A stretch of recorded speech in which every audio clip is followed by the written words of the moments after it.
और हमारा घर था 120 स्क्वायर फुट का, एक चौल में रहते थे। मेरी सैलरी थी 800 रुपये। मेरे से कम किसी की सैलरी थी ही नहीं। नवंबर 79 में मेरे फादर आ गए दिल्ली में अचानक और मुझे बोला नौकरी छोड़ो। मैं बोला क्यों? जो मैंने 14 रुपये में लिया था, मुझे ध्यान है।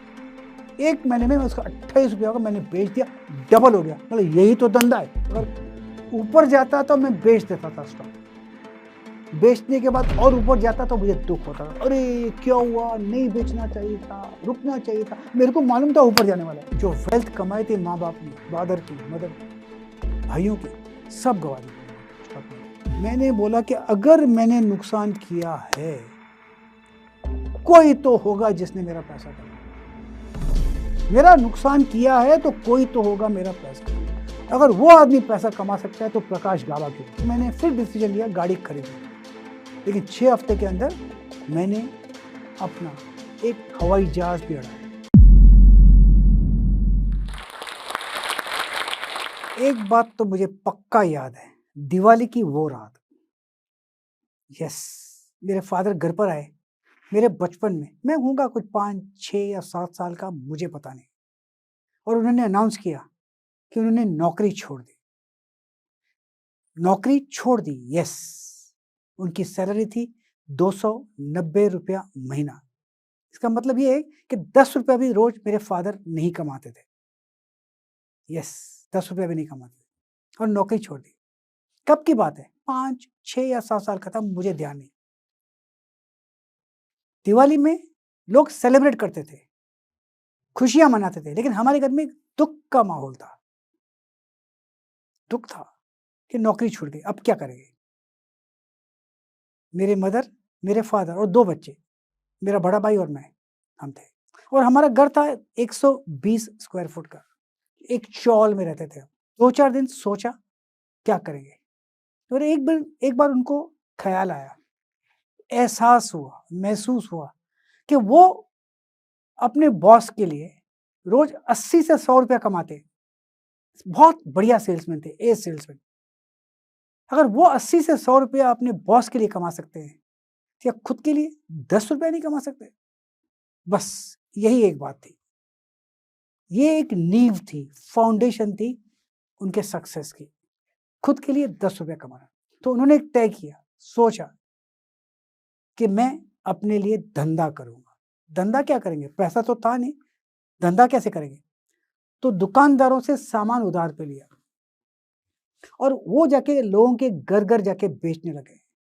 मेरे फादर एक हॉकर बन गए, फेरी वाले। मकसद सिर्फ एक था, दिन का 10 रुपया कमाना। और मुझे ध्यान है, पहला दिन उन्होंने 17 रुपए कमाए थे, फर्स्ट डे। Good start. और मेरे माँ ने 10 रुपया अलग रख दिया और 7 रुपया अलग रख दिया, वो जमा के लिए, सेविंग्स हो गई। और 10 रुपये में घर का खर्चा चलता था। ध्यान है, नेक्स्ट डे 12 रुपए कमाए और 2 रुपये अलग रख दिया, 10 हाथ। फिर ऐसा ये सिलसिला चलता रहा, आहिस्ता आहिस्ता कुछ एक दिन 35 रुपये कमाने लगे। और एक बड़ा सौदा मिला मेरे फादर को, उसमें उनको 5,000 रुपये की जरूरत थी। तो उन्होंने मेरे 5,000 रुपये मेरे नाना से उधार लिए। मेरे नाना बहुत रिच आदमी थे, वो उधार लिए और करीब 1 महीने में वो लौटा दिए। उसमें उन्होंने 3,500 रुपया कमाए या 1,500 कमाए, मुझे ध्यान नहीं है। लेकिन यहाँ पर उन्होंने एक अच्छा सौदा किया, ये सिलसिला चलता रहा। मकसद सिर्फ एक था, शुरू हुए थे एक छोटी से कि 10 रुपया कमाना है और पैसा बनता गया, बनता गया। मुझे ध्यान है, मेरे फादर उस समय भिवंडी गए थे, भिवंडी जाते थे माल बेचने को। भिवंडी कहाँ है बॉम्बे से दूर? भिवंडी बॉम्बे से करीब 50 किलोमीटर दूर है। आज भी लग जाते हैं करीब 1.5 घंटा जाते आने जाने में। और उस समय आने जाने में सिर्फ 3 घंटा लगते थे, तो आने में 6 घंटा टोटल। बहुत दूर था, लेकिन वो पैसा कमाने के लिए उतनी भी मेहनत करते थे। सर्वाइवल का था ना, बात तो सर्वाइवल की थी। घर में बच्चों को फीड करना था, घर को फैमिली चलाना था। हाँ, फादर ने पैसा बनाया, माँ ने उस पैसे को बचाया, खर्चा नहीं किया। और ये आहिस्ता आहिस्ता बचत में सेविंग्स होने लगी और आहिस्ता आहिस्ता यही हमारी एक नींव बन गई। मुझे ध्यान है, जब पैसा बना तो मेरे फादर ने एक दुकान में इन्वेस्ट किया। दुकान खरीदी करीब कुछ 71, 72 में, अप्रोक्सीमेटली 20,000 की दुकान थी वो। दुकान में खरीदी। उस समय 71-72 20,000 कुछ था पैसा, जमा तब तक कर लिया था और खोली दुकान 8th में 75 में, मुझे वो भी ध्यान है, पहले दिन दुकान के दिन। ये सिलसिला चलता गया, फिर एक घर भी और ले लिया और पैसा और बनता गया। 83 में हम बैंड स्टैंड पे रहने को आए, बांद्रा के बैंड स्टैंड पे, जहाँ हम रहते हैं आज, और एक मकान हमारा आज भी हमारे पास है। शाहरुख खान साहब बाद में रहने को आए, सलमान तो पहले ही रहते थे, बाकी जो और अन्य रेखा रहती थी, और जॉन अब्राहम पास में रहते हैं अभी, सब बाद में रहने को आए। शाहरुख भी बाद में रहने आए। वो अच्छी जगह बैंड स्टैंड बांद्रा, बहुत प्रीमियम जगह है, महंगी जगह है, वहाँ पर रहने लगे। ये एक सपना ही था, कहाँ वो टाइम जहाँ पर हम 120 स्क्वायर फुट पे रहते थे और यहाँ पर बैंड स्टैंड रहते हैं। Fantastic house, lovely house. यही तो एक प्रोग्रेस का निशानी है। ये सिर्फ मेहनत से शुरू हुआ है, वही नींव रखी थी, पैसा कमाना, पैसा बचाना और उसको री इन्वेस्ट करना, और लाइफ बनती गई। लेकिन लिविंग साधारण थी, कभी फ्लाउट नहीं किया अपना पैसा। ये सिलसिला चलता गया और तब तक यहाँ पर मैं पढ़ाई करने लगा। जब एसएससी पास कर लिया तो कॉलेज में चला गया। मैं डफर तो स्टूडेंट था ही, तो अच्छे मार्क्स कहाँ से आते? तो फर्स्ट ईयर 38%, सेकेंड ईयर 37%, उससे कम, थर्ड ईयर 36% और भी कम, और फाइनली डेफिनेटली 35 होना था, पास तो होना ही था, लेकिन 35 में पास हो गया। घसट कर ग्रेजुएट बन गया। तब जाके अंदर में एक आग लगी, कुछ करना चाहिए, उसके पहले नहीं लगी थी। फिर तो मैनेजमेंट स्कूल्स में भी दाखिला मिल गया, उस समय इजी था, मिल जाता था, बस हो गया। जब मैनेजमेंट किया फिर नौकरी भी करनी चाहिए। नौकरी की, एक कंसल्टेंट मिले फर्स्ट ईयर, उसके बाद एक नौकरी की डालमिया डेयरी इंडस्ट्रीज में। यस, मैंने शुरू की executive assistant to the branch manager. मेरी सैलरी थी 800 रुपया, मेरे से कम किसी की सैलरी थी ही नहीं, कम से कम मेरी सैलरी। मैं पढ़ा लिखा, हाँ प्यून की सैलरी थी कम से कम, लेकिन 2 साल में इतनी मेहनत की, जो भी काम करूं अच्छा होता था। तो मुझे ले गए दिल्ली में नंबर 2 मैन बना दिया मुझे। वहां पर दिल्ली से दूर 70 किलोमीटर दूर एक दारूएड़ा जगह है, रेवाड़ी से 17 किलोमीटर दूर, वहां पर फर्टिलाइजर प्लांट है, वहीं पर हेल्प करने चला। तो वहां पर रहा, अच्छी जगह पर रहता था, डिफेंस कॉलोनी में, लवली प्लेस। एक दिन नवंबर 79 में मेरे फादर आ गए दिल्ली में अचानक, और मुझे बोला नौकरी छोड़ो। मैं बोला क्यों?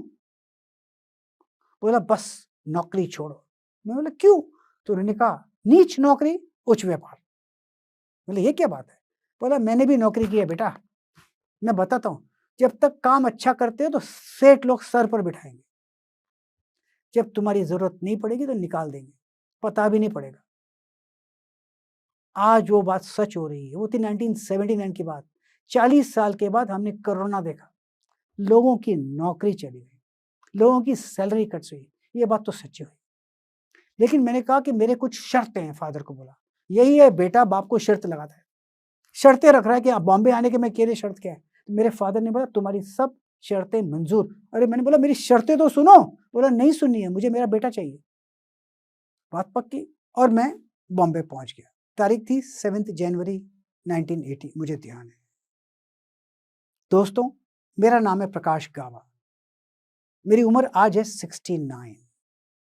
आप सोचते हो कि मैं अब क्यों अपने आप को इंट्रोड्यूस कर रहा हूँ? वो इंट्रोड्यूस इसलिए कर रहा हूँ क्योंकि मेरी कहानी तो यहीं से शुरू होती है। आपने मुझे देखा होगा टीवी पर, करीब 22-23 साल से मैं टीवी पर आ रहा हूँ, लोगों को एडवाइस करता हूँ स्टॉक मार्केट में। मेरी शुरुआत कहाँ से हुई? शुरुआत तो यहीं से हुई। बॉम्बे पहुंचकर मैंने धंधा बढ़ाया, एक दुकान और ले ली, दुकान लेने के बाद एक्सपैंड किया, फिर होलसेल भी किया, उसे भी एक्सपैंड किया, मैन्युफैक्चरिंग किया, उसे भी एक्सपैंड किया अच्छी तरह, एक्सपोर्ट भी किया, काफी कुछ किया। जहां चलता था मैं धंधा करता था और बहुत अच्छा पैसा बनाता था। अगर काम अच्छा करो तो पैसा बनता है। एक्सपैंड कर करके धंधा बढ़ा के बहुत अच्छी उन्नति की, बहुत पैसा बनाया। एक बात तो पक्की है, जब लक्ष्मी आती है तो लक्षण जाते हैं, ये सुना था, लेकिन अपने ऊपर अप्लाई करके कभी सोचा नहीं था कि ये तो दुनिया के लिए है, कि हमको भी उसका असर होगा, ये कभी नहीं सोचा था। बस वही तो मेरा हुआ। उस समय कुछ लोगों से मिला मैं, जो कि स्टॉक मार्केट की ट्रेडिंग करते थे, और वो बोलते थे आज पैसा बना है। बोला वाह, ये तो अनपढ़ लोग हैं, मैं तो पढ़ा लिखा। अगर ये लोग पैसा कमा सकते हैं, मैं तो ज़्यादा कमा सकता हूँ। ये बात पक्की थी। तो उनसे पूछा भाई कैसे करते हैं? उन्होंने बोला हमने स्टॉक लेते हैं, बेचते हैं। ऐसे वाह! मैं तो सारा दिन मेहनत करता हूँ, कहता हूँ, तुम तो बगैर मेहनत करके कमाते हो। कौन-सा स्टॉक लेना चाहिए? तो उन्होंने एक स्टॉक मुझे रिकमेंड किया जो मैंने ₹14 में लिया था, मुझे ध्यान है। 1 महीने में उसका ₹28 का मैंने बेच दिया, डबल हो गया। मतलब यही तो धंधा है। अगर ये बेवकूफ़ लोग कमा सकते हैं, क्योंकि मैं अपने आप को स्मार्ट समझता था, स्मार्ट हूँ भी, लेकिन ये लोग कमा सकते तो मैं तो कमा सकता हूँ। तो ऐसा मैं लोगों से टिप लेने गया। लोग टिप देते थे, मैं ट्रेड करता था, पैसा कमाता था, हारता था, कमाता था, नीचे। एक बात तो देखी मैंने, अगर ऊपर जाता तो मैं बेच देता था स्टॉक, बेचने के बाद और ऊपर जाता तो मुझे दुःख होता था, अरे! क्या हुआ? नहीं बेचना चाहिए था, रुकना चाहिए था, मेरे को मालूम था ऊपर जाने वाला है, ऐसा सोचता था, फिर नहीं बेचता था, फिर नीचे आता था, मतलब अरे कोई बात नहीं, ये तो ऊपर जाएगा। ये सिलसिला चलता गया, चलता गया, चलता गया। और मैं इसमें घुसता गया, घुसता गया, घुसता गया। जिस पैसे से धंधा कमाया, जिस धंधे से पैसा कमाया था, उसको तो मैं भूल ही गया। फ़ोकस किया स्टॉक मार्केट में, जो कि एक नया धंधा था। पैसा कमाया गया था और लॉस होते गया, होते गया, होते गया। जब मार्केट आपके ट्रेंड आपके साथ है, तो मार्केट आप सही होते हैं। जो खरीदते हैं ऊपर जाता है। जब अगर ट्रेंड डाउन है, तो जो खरीदेंगे तो नीचे आएगा। ये मुझे कुछ पता नहीं था ट्रेंड वेंड का चक्कर। मुझे लगा कि सभी लोग स्टॉक मार्केट में पैसा कमाते हैं। यही तो एक दुर्भाग्य की बात है स्टॉक मार्केट में। लोग पैसा कमाते हैं, सबको तुतारी के बोल देते हैं मैंने पैसा कमाया, पैसा कमाया, पैसा कमाया। और जब लॉस करते हैं तो कोई किसी को नहीं बोलता मैं लॉस करता हूँ, दुम पकड़ के कोने में रहते हैं। तो सबको लगता है कि सभी लोग पैसा कमाते हैं। सबको लगता है कि सभी लोग कमाते हैं पैसा, सबको लगता है कि सभी लोग कमाते हैं पैसा। अरे भाई को जब पैसा कोई कमाता है, कोई तो लॉस करता होगा, ये तो अंदाज़ा किसी को है ही नहीं। नहीं मैंने सोचा, मुझे लगा सभी लोग पैसा कमाते हैं, लॉस कौन करता है? कभी मैंने सोचा ही नहीं। हुआ क्या? लॉस होता गया, होता गया, होता गया। ये सिलसिला चलता गया। मुझे पता ही नहीं पड़ा, मैंने क्वांटिटी बढ़ाने लगी लॉस को कवर करने के लिए। गया था पैसा कमाने को, लॉस होने लगा तो क्वांटिटी बढ़ाई, ताकि डबल रिकवरी होगा और नीचे गया। ये सिलसिला चलता गया, चलता गया, चलता गया और करते-करते मैंने करोड़ों रुपए गँवा दिए। जो वेल्थ कमाई थी माँ-बाप ने, फादर की, मदर की, भाइयों की, सब गँवा दी मैंने मार्केट स्टॉक मार्केट। मुझे पता भी अंदाज़ा भी नहीं हुआ और टाइम निकल गया पता भी नहीं पड़ा। एक दिन मैं दवाई की दुकान पे गया। दवाई का नाम था एम्लोपिन, मुझे एम्लोपिन चाहिए था। मैंने एम्लोपिन माँगी, उसने मुझसे ₹12 माँगे और मेरे पास थे सिर्फ़ ₹10 और वो ₹10 आज भी मेरे पास है। वो ₹10 आज भी मेरे पास हैं, सँभाल के रखे हुए हैं। तो उसने बोला ले जाओ, मतलब मैं आता हूँ, ₹2 लेके आता हूँ। तो मैं छोटे भाई के पास उसको बोला मुझे ₹2 देना। बोला क्या चाहिए? मुझे दवाई चाहिए। बोला कौन-सी? बोला एम्लोपिन। बोला मैं मँगाता हूँ। उसने अपना ड्रॉवर खोला, उसके पास सिर्फ़ ₹55 थे। मैंने दवाई ली, आया और घर पर आया। मैंने वाइफ़ को बोला, घर का खर्चा कैसे कम कर सकते हैं? तो वो हमने कुछ बातें की कि ऐसे-ऐसे कर सकते हैं। उन्होंने मुझे बोला कि अगर मुझे आप ₹500 दिन का दो तो मैं घर चलाऊँगी। ये थी उम्र मेरी 47 की बात, 19 मेरी उम्र थी 47, ये 2000 की बात है। हम थे 6 लोग घर पे, मेरा छोटा भाई, उसकी वाइफ़ और बेटा। मेरी वाइफ़ और मेरा बेटा, हम 6 लोग, पैसे खत्म। मैं घर गया बाथरूम में, बॉयलर था गरम, उसका मैंने स्विच निकाल दिया। मतलब मेरे पास पैसे ही नहीं खाने के लिए और मैं गर्म पानी से नहाऊँ तो मुझसे बड़ा बेवकूफ़ कौन होगा? तो मैंने बंद कर दिया बॉयलर, ठंडे पानी से नहा लेंगे। अब ये ज़माना था, पैसा नहीं है तो क्या करेंगे? तो उसने मेरी वाइफ़ ने घर चलाया सिर्फ़ दाल-चावल में, सिर्फ़ दाल-चावल 1.5 साल के लिए और मुझे बोला ये मुझे मिठाई बनानी आती है, तो ये मिठाई का मैं ऑर्डर लूँगी। ऐसे ठीक है कर लो, तो उसने मिठाई बेचना शुरू कर दी, पैसा बनाने के लिए और मैंने बोला एक बात मुझे पहली बार एहसास हुआ उस दिन, वो एहसास क्या था? मैंने बोला कि अगर मैंने नुकसान किया है, कोई तो होगा जिसने मेरा पैसा कमाया। मेरा नुकसान किया है तो कोई तो होगा मेरा पैसा। अगर वो आदमी पैसा कमा सकता है तो प्रकाश गावा क्यों नहीं? ये पहली बार एहसास हुआ। उसके पहले एक बार भी एहसास नहीं हुआ। मैं तो कहता हूँ लेडीज़ एंड जेंटलमैन, अगर आपको मार्केट से पैसा कमाना है तो आपको पहले तय करना पड़ेगा, रिज़ॉल्व करना पड़ेगा कि पैसा कमाना है। उस दिन मैंने तय किया कि मुझे पैसा मार्केट से कमाना है। मुझे पता नहीं था कैसे कमाना है, लेकिन मैंने बोला करना है। बोला कुछ तो तरीका होगा पैसा कमाने का। मैं लोगों के पास गया, अच्छे-अच्छे ट्रेडर्स के पास गया, मैं उनके नाम नहीं लूँगा। उनको बोला मुझे सिखाओ, मुझे कोई सिखाने को तैयार नहीं।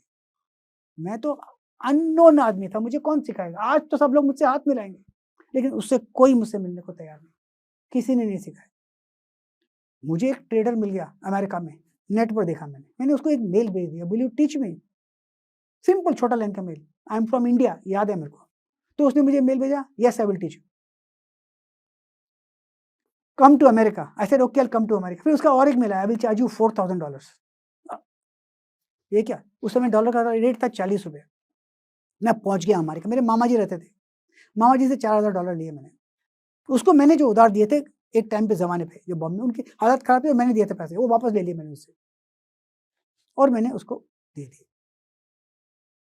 उस दिन में से 3 घंटा भिजाया।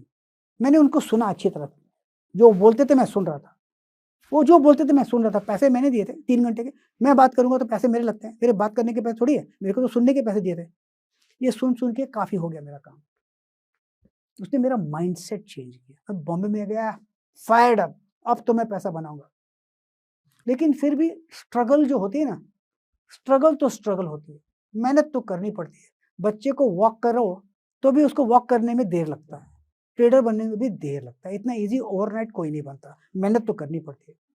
ये करते-करते मैंने पैसा बनाया। एक बात मुझे और याद है, जब मैं छोटा था 6, 7, 8, 9 साल का था, मुझे ध्यान नहीं, मेरे मदर और फादर बात कर रहे थे और बोल रहे थे कि अब पहला 1 लाख बनाना बहुत मुश्किल है। पहला 1 लाख बनाना बहुत मुश्किल है और 1 लाख से 2 लाख बनाना थोड़ा ईज़ी है और 2 लाख से 3 लाख बनाना और ईज़ी है। ये बात मेरे दिमाग में थी। ये टाइम करोड़ों का था और मैं करोड़ों लॉस कर चुका था। लेकिन मैं सोचा कि मैं पहला लाख बनाऊँगा। मैंने बहुत तय कर लिया, मैं पहला लाख अपना बनाऊँगा। पैसे नहीं थे, बनाऊँगा 1 लाख। एक बात बताना भूल गया, जब मेरे पैसे नहीं थे, उस समय मेरे पास 4.5 लाख का ओडी फैसिलिटी था बैंक में, तो सर्वाइवल का प्रॉब्लम नहीं था। आप लोग सोचते होंगे इसने सर्वाइव कैसे किया 500 का? 4.5 लाख का ओडी फैसिलिटी था दुकान में, उससे हम सर्वाइव तो कर लिए, ₹500 दिन का, वो तो ठीक है बात। जब मैंने तय कर लिया कि मैं 1 लाख बनाऊँगा, बात तो ये हो गई, धीरे-धीरे करके मैंने जमा करने लगा पैसा कि मेरा 1 लाख बनेगा। तब मैंने 80,000 तक पहुँच गया, जमा किया। मुझे ध्यान है एक दिन, वो दिन याद है मुझे, 17 सितंबर 2002 का, जब मेरे छोटे भाई को, जिन्होंने मुझे दवाई लिखी दी थी, उसको पैरालिटिक स्ट्रोक हो गया। सुबह-सुबह, मैं उसको हॉस्पिटल ले गया, हिंदुजा हॉस्पिटल महिम, उसको दाखिला दिला दिया वहाँ पर और वो 11 दिन अस्पताल में थे। रिलीज़ हुआ 28 सितंबर 2002।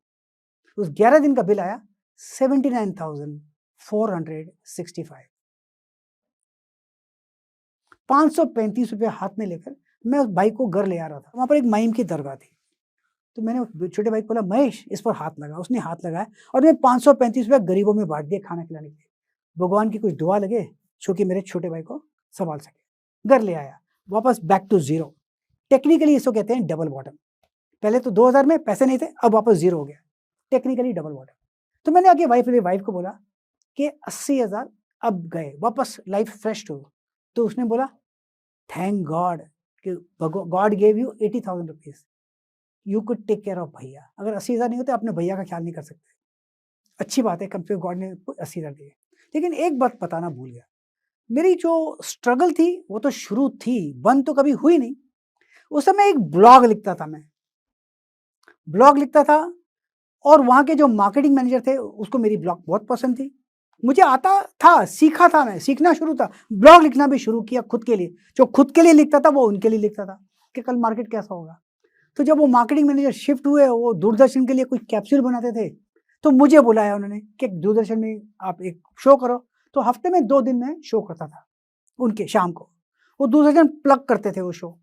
वहाँ पर मुझे उदयन मुखर्जी ने देख लिया, जो सीएनबीसी में थे। उन्होंने मुझे बुलाया, तो वहाँ पर मैं आने लगा। हाँ, मैं टीवी पे तो आने लगा, सीखता भी था, स्ट्रगल भी करता था, टीवी पे भी आता था, सब कुछ था, लेकिन मेरी जो एफर्ट थी वो 100% ऑन थी। उस समय भी पढ़ता था, आज भी पढ़ता हूँ 25 साल के बाद। स्ट्रगल उस समय भी था, स्ट्रगल आज भी है। स्ट्रगल किसको बोलते हैं? मेहनत को स्ट्रगल बोलते हैं। स्ट्रगल मतलब ये नहीं कि खाना नहीं खाना, मेहनत को उस समय मेहनत करता था, आज भी मेहनत करता हूँ। ये सिलसिला चलता रहा। इस दौरान स्ट्रगल के दौरान मुझे लगा कि कभी कुछ ट्रेड सही जाते हैं, कुछ नहीं जाते। तो अपने आप को एजुकेट करते मैंने एक टेक्निकल एनालिसिस का डिप्लोमा भी ले लिया लंदन से। उसके बाद में मैं एक 2006 का मैंने फिर एक एग्जाम दिया, वो था CFT, सर्टिफाइड फाइनेंशियल टेक्नीशियन। ये वर्ल्ड में आज करीब 3,900 या 3,000 के लोग हैं कुछ वर्ल्ड में। हिंदुस्तान में 390 हैं और मैं फर्स्ट इंडिया का CFT हूँ। CFT तो बन गया। अब इसके बाद आहिस्ता आहिस्ता मेरी लाइफ थोड़ी ट्रैक में आने लग गई, पैसा बनने लगा, ट्रेडिंग करता था, प्लस माइनस होता था, लेकिन स्ट्रगल जारी था। ये सिलसिला चलता गया। फिर 2009 में सब कुछ ठीक था और लाइफ में फिर एक झटका लगा। वो झटका क्या लगा? मुझे पैरालिटिक स्ट्रोक हो गया 2009 में, 3 मार्च 2009। मेरे पूरा लेफ्ट साइड बंद था, चलता नहीं था। लेफ्ट उंगली नहीं चलती थी, मिलीमीटर नहीं चलती थी। मेरा फेस हो गया था ऐसे, मेरे हाथ थे ऐसे, और मेरी स्पीच थी हाउ आर यू बोलता था, हाउ आर यू, ऐसे कुछ समझ में नहीं आता था। मेरी वाइफ मुझसे मिलने आई ICU में। जब मैंने उसको देखा तो मैंने उसको पहले शब्द बोला, सेंटेंस बोला, मैं राइट हैंड मेरा ठीक है, right hand is okay, I can work. उस समय भी मैंने नहीं सोचा कि मुझे लेफ्ट साइड क्या हो, मारो गोली लेफ्ट को, राइट से मैं काम कर सकता हूँ। फोकस पॉजिटिवनेस पे था। बोला yes yes you can work. ये काम सिलसिला चलता गया, मैंने काम नहीं छोड़ा। घर पर आया, सबसे पहला डिसीजन लिया कि मैं मेरी मर्सिडीज बेच दूंगा। बड़ी गाड़ी चलाता कोई नहीं था, मैं अकेला था, बेटा बाहर था, मेरी वाइफ क्या था, अपनी गाड़ी थी, छोटी गाड़ी, बड़ी गाड़ी चला रही, तो मैंने गाड़ी बेच दी मर्सिडीज। 6 हफ्ते के अंदर मैंने बहुत मेहनत की, फिजियोथेरेपी, स्पीच थेरेपी, और आहिस्ता आहिस्ता थोड़ा ट्रैक पे लगा। विदिन 6 वीक मैं कुछ गाड़ी चलाने लगा, सुबह 6 बजे, आहिस्ता आहिस्ता। फिर मैंने फिर डिसीजन लिया गाड़ी खरीदने का। लेकिन 6 हफ्ते के अंदर मैंने अपना एक हवाई जहाज भी उड़ाया। मेरे दोस्त का हवाई जहाज उड़ाया मैंने। मुझे कुछ ऐसा करना था जो कि मैं अपने आप को, जो बैरियर है, बैरियर को पार करना था। मैंने हवाई जहाज उड़ाया विदिन 6 वीक, और 9 महीने के अंदर काफी हद तक 90% ठीक हो गया। आज मेरी उम्र 69 है, सन 2023। क्या आपको लगता है कि मुझे कभी पैरालिटिक स्ट्रोक हुआ? क्या आपको एक बार भी अंदाजा आता है? मेरे पूरा लेफ्ट साइड बंद था, क्या मेरी स्पीच नहीं थी, क्लियर में क्लैरिटी ऑफ स्पीच नहीं थी, क्या मेरा मुंह ऐसा लगता है? कुछ नहीं लगेगा, क्योंकि मैं एकदम नॉर्मल बन गया। मेहनत करनी पड़ती है, फाइट करनी पड़ती है। लाइफ तो ट्रैक पे आ गई। अब 2023 में अब मुझे देखते हैं, मैं ट्रेड करता हूँ। आज भी 16 से 18 घंटा काम करता हूँ। काम पहले भी उतना करता था, आज भी उतना करता। 5:30 बजे उठता हूँ, काम करता हूँ, सारा दिन काम करता हूँ। वो किस लिए? लाइफ का जो स्ट्रगल है इतना इजी नहीं। अब लाइफ को ग्रांटेड नहीं लेना है। जीता हूँ दिल से, नो डाउट, लेकिन काम भी बहुत मेहनत से करता हूँ। हाँ, आज मेरी एज 69 है। आप सोचते होंगे मैं आपको ये बताता क्यों? और बताता इसलिए चाहता हूँ कि जिंदगी में स्ट्रगल तो फर्स्ट डे से लास्ट डे तक होना चाहिए, लास्ट डे तक होना चाहिए। ऐसा आप स्ट्रगल यू कांट, आप कुछ चीज को ग्रांटेड ले ही नहीं सकते। अगर आप ग्रांटेड लेते हो तो धोखा मिलता है। जैसे मेरे पास पैसा बहुत था, लक्ष्मी आई, लक्ष्मण चले गए, तब क्या? मैंने वेल्थ को ग्रांटेड लिया। आप कोई ग्रांटेड ले नहीं सकते। मैं हमेशा कुछ ना कुछ नया, मेरे अंदर एक बच्चा है, वो बच्चा बहुत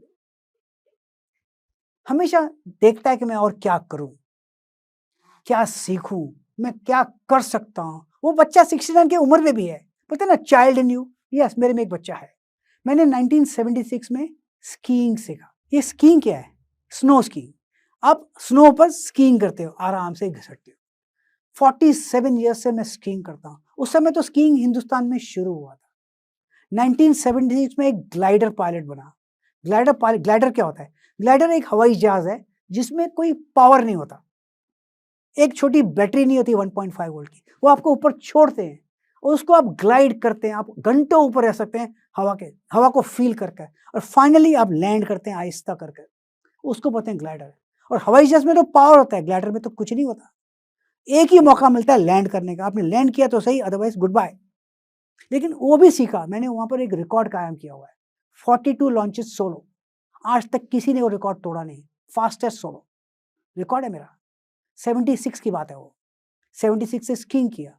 1980 में हैंग ग्लाइडिंग किया। हैंग ग्लाइडर लेते हैं, खुद का बनाया हैंग ग्लाइडर और पहली बार उड़ाया। पायनियर ऑफ हैंग ग्लाइडिंग बोलते हैं, जो कि हिंदुस्तान में हैंग ग्लाइडिंग मैंने शुरू किया 1980 की बात, 80-81। उसके बाद पैरामोटरिंग किया, उसके पहले स्काई डाइविंग किया, हवाई जहाज से जंप करना। हवाई जहाज से जंप करना है, अपना पैराशूट खुद खोलना और आहिस्ता फ्लाई कर कर लैंड करना। डर लगता है क्योंकि हवाई जहाज को आप पकड़ते हैं और छोड़ते हैं और गिरते हैं, फिर उसका पैराशूट खोलते हैं, फिर उतरते हैं। वो सब किया क्यों? चैलेंज करने को अच्छा लगता है। और इस साल 21 आज ये फरवरी है, लास्ट वीक ऑफ जनवरी में स्कीइंग कर आया हूँ, स्नो स्कीइंग गुलमर्ग में। अच्छा स्कीइंग किया, एक दिन के लिए किया लेकिन किया। और 4 दिन के बाद वहाँ पर एवलांश भी हुआ, स्नो हुआ जहाँ पर गिरता था, स्नोफॉल। दोस्तों, आप लोग सोचते होंगे मैं आपको बता क्यों रहा है। ये मुझे एहसास तब हुआ जब मेरे को पैरालिटिक स्ट्रोक हुआ, जब मेरा लेफ्ट साइड बंद हुआ।